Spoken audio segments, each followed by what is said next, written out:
Chers élèves, bonjour et bienvenue au cours de français pour la 4e classe.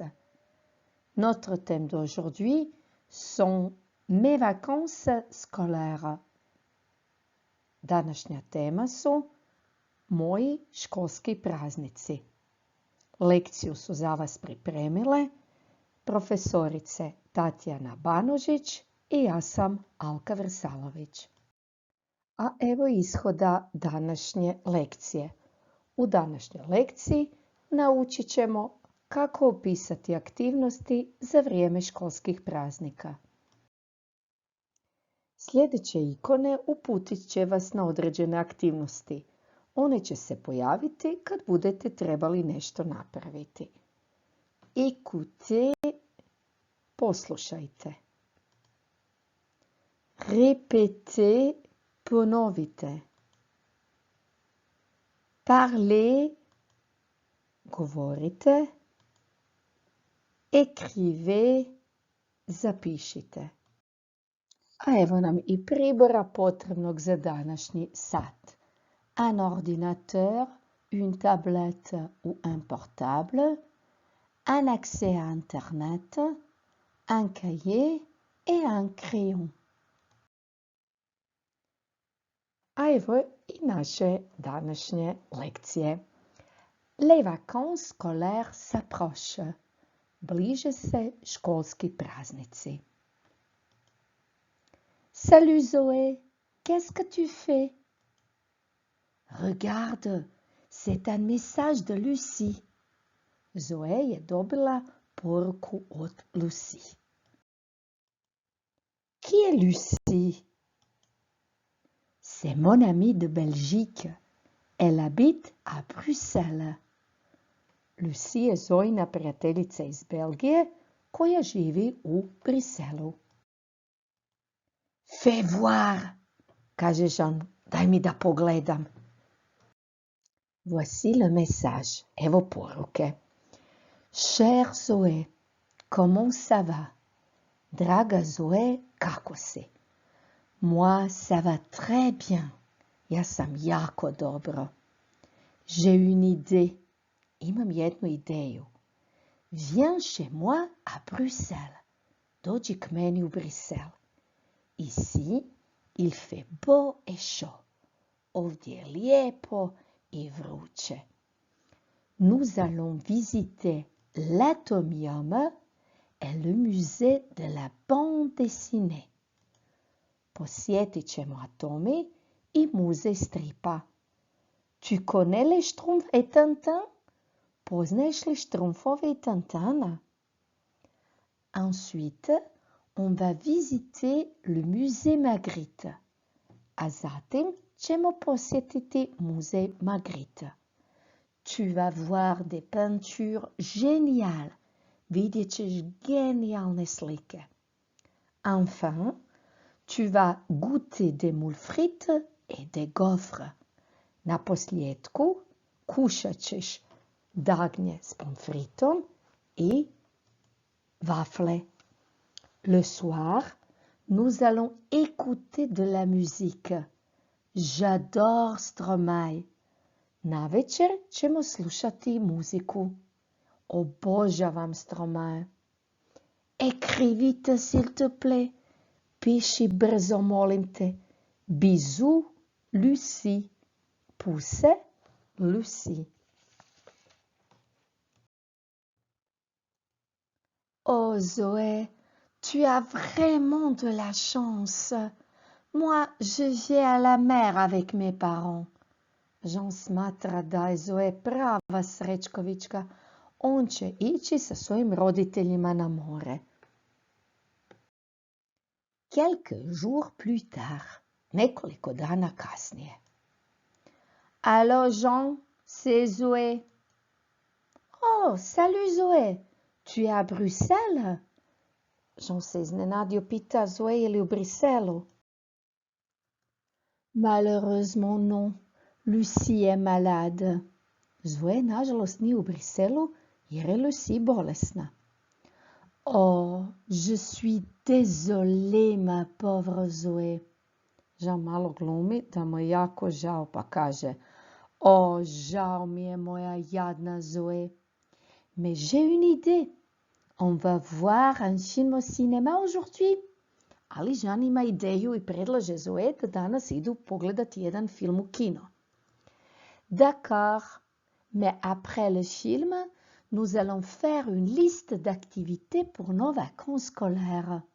Zoe se slaže, ali predlaže da nakon filma naprave popis aktivnosti za njihova školske praznike. Et voici votre premier exercice. Répondez par vrai ou faux.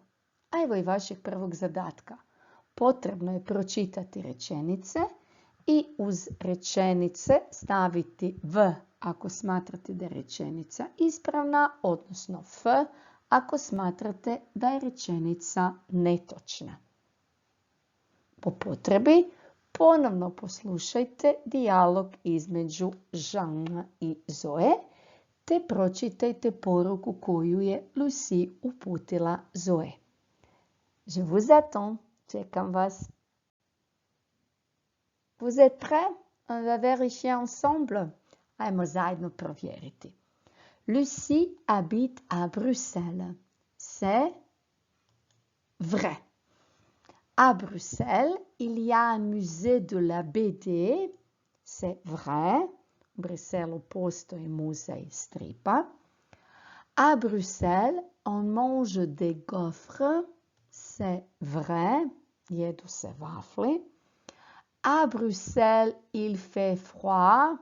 C'est faux. U našoj lekciji je bilo da je à Bruxelles il fait chaud. I vjerojatno je zato Lucie pozvala Zoe k sebi. Zoé ne va pas à Bruxelles. C'est vrai. Sjećate se zašto? Parce que Lucie est malade. Zato što nam je Lucie bolesna. Zoé et Jean vont regarder un film à la maison. C'est faux. Ils vont voir un film au cinéma. Ići će gledati film u kino. Et voici votre nouvel exercice. Qu'est-ce que Zoé va faire à Bruxelles? Što će Zoé raditi u Briselu? Remettez les phrases dans l'ordre chronologique. Poredajte vremenski rečenice kako stoje u Lucinoj poruci. Pročitajmo zajedno prve rečenice, ponovite za mnom. Répétez. Zoé va manger des moules frites. Zoé va visiter le musée de la bande dessinée. Zoé va écouter des chansons de Stromae. Zoé va visiter l'Atomium. Zoé va visiter le musée Magritte. Pomoći ću vam sa prvom rečenicom, a dalje ćete riješiti sami. Prva rečenica je Zoé va visiter l'Atomium. Maintenant, au travail, je vous attends. A sad na posao, ja vas čekam. Vous avez réussi? Jeste uspjeli? Ajmo zajedno provjeriti rješenja.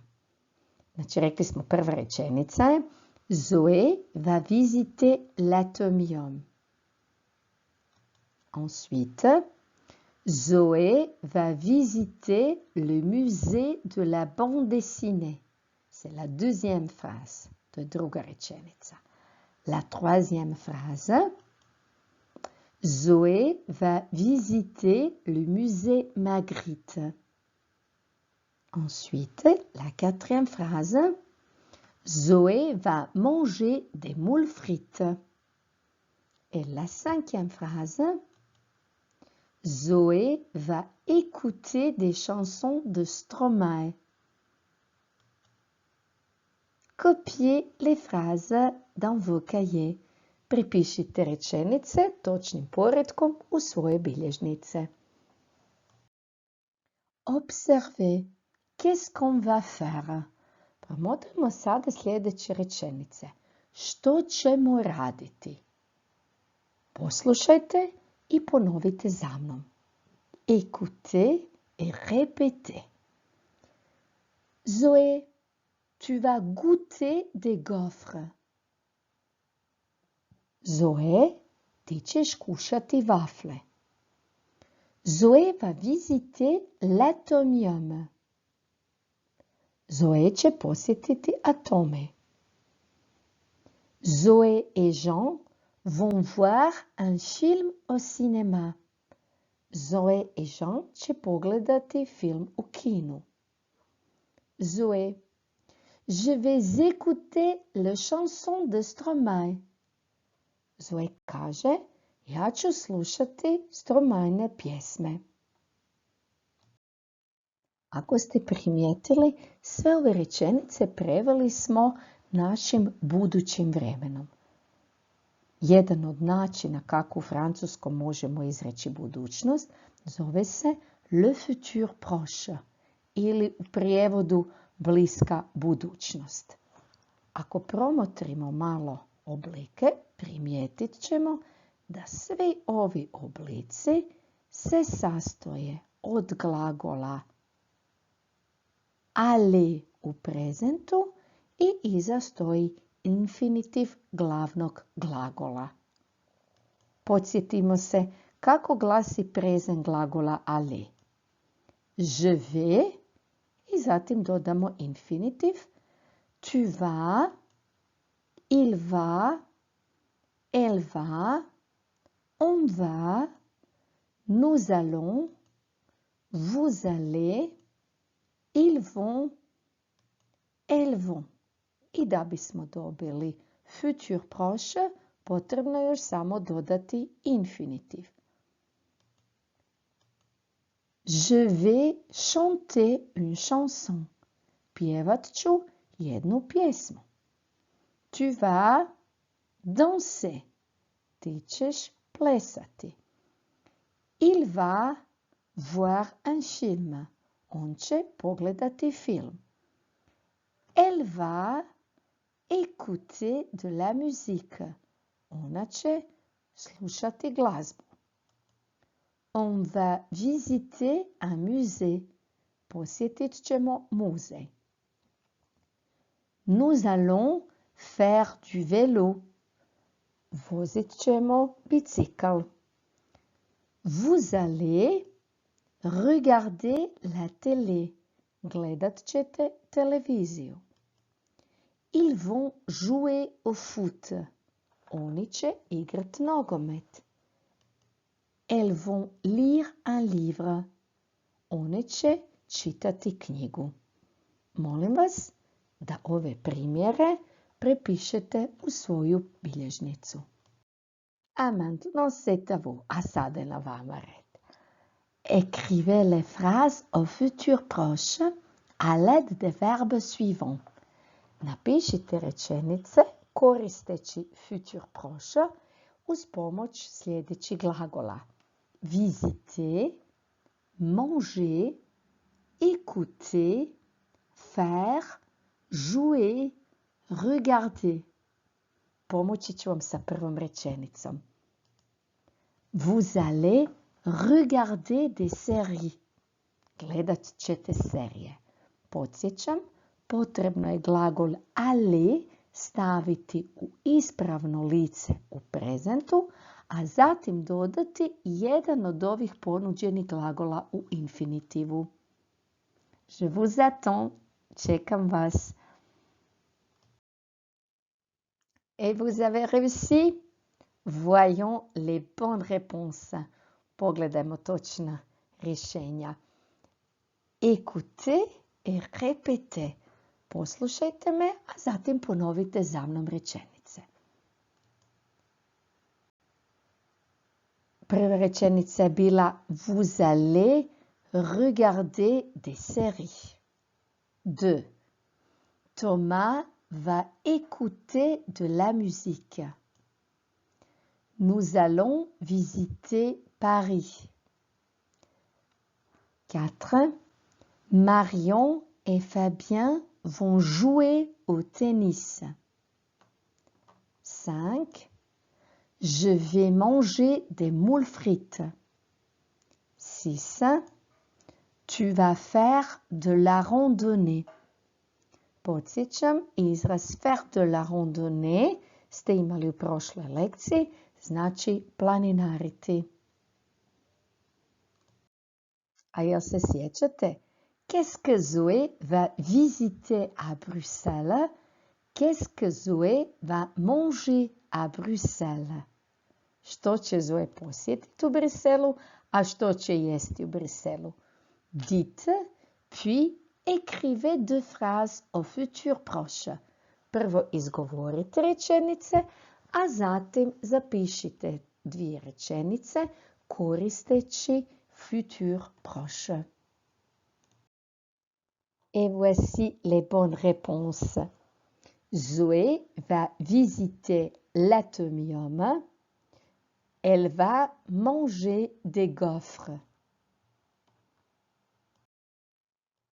Et qui est-ce? Répondez. Ja znate ko je ovaj gospodin? Ako ne znate, možete i malo surfati po internetu. A evo i točnog odgovora. C'est un chanteur belge. To je jedan belgijski pjevač. Il s'appelle Stromae. On se zove Stromae, zovu ga Strome, različiti su izgovori njegovog imena, a zapravo ime je nastalo od maestro, pa se izmijenilo u Stromae. Et voici une carte postale. A evo jedne razglednice. Qui écrit cette carte postale? Ko nam piše ovu razglednicu? Djevojčica koja se zove Aurélie. A ubrzo ćete saznati i kome Aurélie piše tu razglednicu. Complétez cette carte postale à l'aide des éléments suivants. Dopunite razglednicu sa sljedećim riječima. Bisous, vont, comment ça va, allons, faire, salut Émilie. Ako niste sigurni za neke elemente kamo ih staviti, pročitajte još jedanput poruku koju je Lucie napisala svojoj prijateljici Zoé. Je vous attends. Čekam vas. C'était difficile? On va vérifier ensemble. Vam bilo teško, ajmo zajedno provjeriti. Započinjemo naravno razglednicu sa Salut Émilie, comment ça va? Moi, je vais super bien. Ja sam odlično. Je suis à la montagne. Ja sam u planini. Aujourd'hui, je vais faire de l'escalade. Danas ću se penjati. Ma sœur et moi, nous allons observer les animaux. Moje sestre i ja ćemo promatrati životinje. Mes parents vont se promener dans la nature. Moji roditelji će se šetati u prirodi. Le soir, on va jouer aux cartes. A navečer ćemo se kartati. J'adore ça. Obožavam to. Bisous, Aurélie. Puse, Aurélie. Samo jedan mali podsjetnik, odnosno napomena. Attention, pazite. On dit au futur proche. U futur proche ćemo reći je vais me promener. Tu vas te promener. Il, elle će naravno ići il va se promener, elle va se promener, ali opet u množini imamo nous allons nous promener, vous allez vous promener. I opet za il i elle imat ćemo ils vont se promener et elles vont se promener. Où est-ce que tu vas aller? Qu'est-ce que tu vas faire? Ajmo sada vidjeti kamo možemo ići za praznike i što ćemo raditi na praznicima. Za početak kamo idemo. Je vais aller à la mer. Ići ću na more. Je vais aller à la montagne. Ići ću u planinu. Je vais aller à la campagne. Ići ću na selo. Je vais aller en ville. Ići ću u grad. Qu'est-ce que tu vas faire? A što ćeš raditi? Je vais nager. Je vais faire de l'escalade. Je vais visiter des musées. Je vais aller dans une ferme. Ići ću na farmu. Je vais me promener. Je vais faire de la randonnée. Je vais faire du vélo. Je vais faire de la plongée. Je vais prendre un bain de soleil. Sunčat ću se. Je vais observer les animaux. Evo jednog mog primjera. Ako idem na selo, što ću raditi? Je vais aller à la campagne. Je vais observer les animaux. A sada, za svaki primjer jednoga mjesta odaberite barem jednu rečenicu. Prvo izgovorite rečenice, a zatim ih zapišite u svoje bilježnice. Bon courage, sretno! À vous maintenant. Écrivez une carte postale de 40 mots. A sada je na vama red da napišete jednu razglednicu od barem 40 riječi. Où est-ce que tu vas aller pendant les vacances scolaires? Kamo ćeš ići za vrijeme školskih praznika? Qu'est-ce que tu vas faire pendant les vacances scolaires? I što ćeš raditi za vrijeme školskih praznika? Odaberite kome ćete napisati ovu razglednicu i naravno nemojte se zaboraviti potpisati. Bon courage, sretno! Et à la fin, auto-évaluation. I za sam kraj, samovrednovanje. Procijenite što ste danas naučili. Pročitajte tvrdnju u tablici i odaberite smješka koji najbolje odgovara opisu vašeg znanja. Sada mogu razumjeti kratak tekst u kojem se opisuju aktivnosti planirane za vrijeme školskih praznika. Sada mogu reći, to jest napisati što ću raditi za vrijeme školskih praznika, te na kraju sada mogu napisati poruku, to jest razglednicu, koristeći izraze uljudnog ophođenja. C'est tout pour aujourd'hui. Merci et au revoir. Et bien sûr, passez de bonnes vacances scolaires. Provedite dobre školske praznike.